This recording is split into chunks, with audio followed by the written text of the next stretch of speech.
Hi everyone. We are going to discuss how to configure OSPF in Packet Tracer, and we will focus on single area. So we have discussed multiple areas, but today we will discuss only the single area.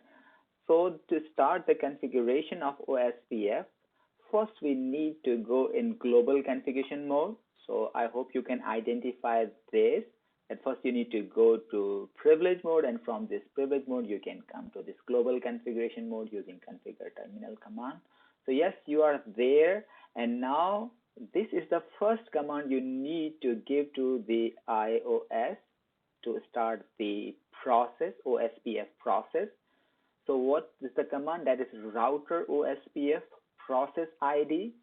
So this process ID is actually an integer, and its value can be from 1 to 65,535. So this is a number, this is a range, this is a process ID.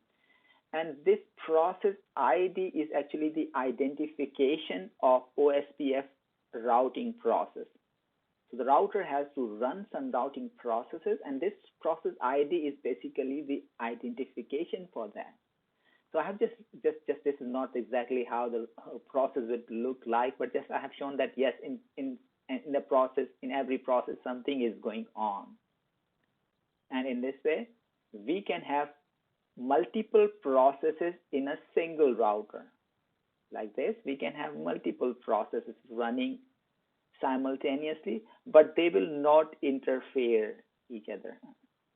So these are different processes, and these processes actually allow to run multiple OSPF processing on a single router. And then this process ID actually, after this command, we enter, or the user can enter in router configuration mode. So for example, after entering this command, we will have a different command prompt. So you can see here, and this is actually the router configuration mode. So from this point and onward, whatever command we give to them that is specifically related with the OSPF. So for example, now in this configuration mode, we can assign some router ID. So for example, router ID.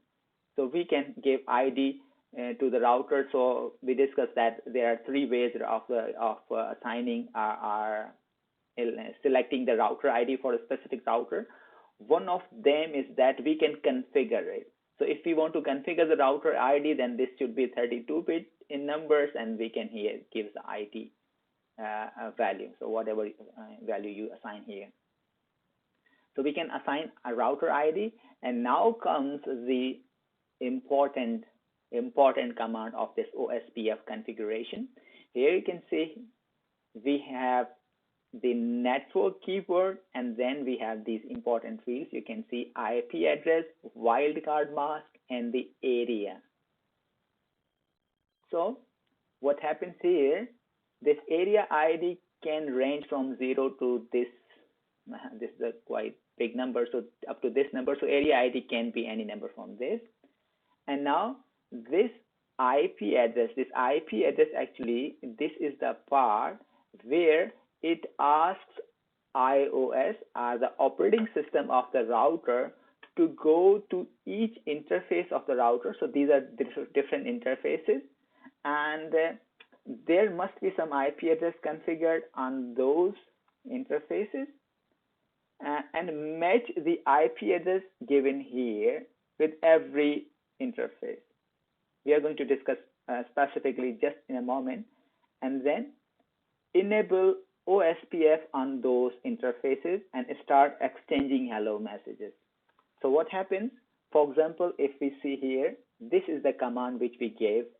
As you can see, this same network, but instead of just this, we have given IP address, and this part is the wildcard mask, and this is the area. So just we can give any number within this range. So now this is the process which is important. What is that? So as per this command says that take this IP address and compare this IP address with all the IP addresses of these interfaces. You can see this is G00, serial 0, G01. So these all are interfaces and they are configured with the IP address. So what we have to do, we have to take that IP address. So you can see the same IP address. This has been here, I have shown here. So now we have to compare these two IP addresses. One is from this command and one is the IP address which is given to this interface. Now we have to compare them. We have to match them. So now you can see in this IP address we have 4 octets, 1, 2, 3, 4 octets. Now we have to compare them in this way. So octet by octet, but which octet which should we compare and which octet should not be compared?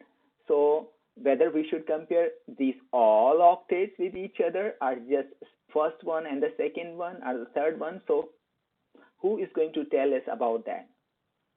Here is the job of wildcard mask. So this wildcard mask is given to us, and this is actually a mask of bits which guides us that which part of the IP address must match. So in this case, this is the wildcard mask, and specifically this 0 says that that respective part must match, and 255 indicates that that part of IP address may not be compared. That should not be compared. That should be ignored. So if just I write the same wildcard mask here on top of this. So let's see this 0 shows that. So this 0 means we need to compare the first octet in both of the IP address, and we compared it, and this is, and you can see this matches here. So we found a match. And for these 255 indicates that ignore this part, ignore this part, ignore this part. Just look at the first octet, and if this matches, then as per this command, this interface will be enabled for OSPF. So OSPF will be enabled on this interface as per this command and as per